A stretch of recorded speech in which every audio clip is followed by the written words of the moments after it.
Hi పిల్లలు, ఈరోజు మన కథ కాకి అందం. అనగనగా రామాపురం అనే గ్రామంలో ఒక కాకి నివసిస్తూ ఉండేది. రామాపురాన్ని ఆనుకొని ఒక పెద్ద అడవి ఉండేది. ఆ కాకి దాని తోటి కాకులతో కలిసి అప్పుడప్పుడు అడవి మొత్తం తిరిగి వచ్చేది. ఒకసారి కాకి అడవిలో షికారు చేస్తుండగా పక్కనే ఉన్న ఒక నదిలో ఒక అందమైన హంసని చూసింది. అబ్బా, ఈ హంస ఎంత తెల్లగా ఉంది. దీనంత సంతోషంగా మరి ఏ పక్షి ఉండదేమో. నేను ఉన్నాను ఎందుకు?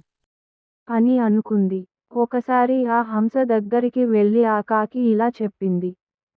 మిత్రమా, నీ అందాన్ని చూసే కొద్దీ చూడాలనిపిస్తుంది. అంత తెల్లగా ఉన్నావు. నీ అందం విషయంలో నువ్వు చాలా ఆనందంగా ఉంటావు కదా.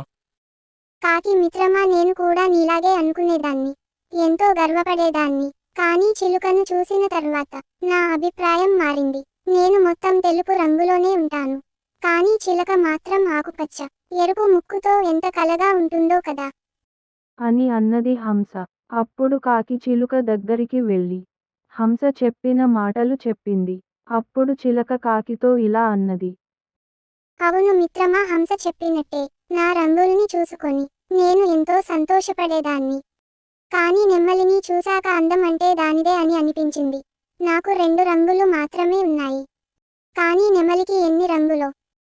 కాకి కాస్త అసూయగా వెంటనే నెమలిని కలిసి ఈ మాటలు చెప్పాలనుకుంది. కాకి నెమలి కోసం అడవి మొత్తం తిరిగింది. కానీ ఎక్కడ ఒక్క నెమలి కూడా కనిపించలేదు. ఒకసారి ఊరు దగ్గరలోని జూలో నెమలిని చూసింది. కాకి వెంటనే నెమలి దగ్గరికి వెళ్ళి ఇలా చెప్పింది. ఓ అందమైన నెమలి, నీ అందాన్ని చూసి నేను మైమరిచిపోయా. ఇంకా నువ్వు పూర్విప్పి నాట్యం చేస్తుంటే ఎవ్వరు నేను ఉండి చూపు తిప్పుకోలేరు. పక్షుల అన్నిట్లో అందం అంటే నీదే. మనుషులకు నువ్వంటే ఎంత ఇష్టమో. అని నెమలిని పొగడ్తలో ముంచెత్తింది కాకి. కాకి చెప్పిందంతా విని నెమలి దీనంగా మొహం పెట్టి ఇలా అంది. నువ్వు చెప్పిందంతా నిజమే కాకి. కానీ నా అందం వల్ల నేను ఇక్కడ బందీ అయ్యాను. ఇక్కడ బందీ అయ్యాక కాకి కంటే స్వేచ్ఛ జీవి మరొకటి లేదు అనిపిస్తుంది. ఇక్కడ దాదాపు అన్ని పక్షుల్ని బందీలుగా పెట్టారు. ఒక్క మీ కాకుల్ని తప్ప. ఎంత అందం ఉంటే ఏం లాభం? నా జీవితం నా చేతిలో లేదు కదా. నేనే కాకినై ఉంటే నీలాగా స్వేచ్ఛగా నాకు నచ్చినట్టుగా సంతోషంగా ఆకాశంలో ఎగురుతూ ఉండేదాన్ని కదా. అని అన్నది నెమలి.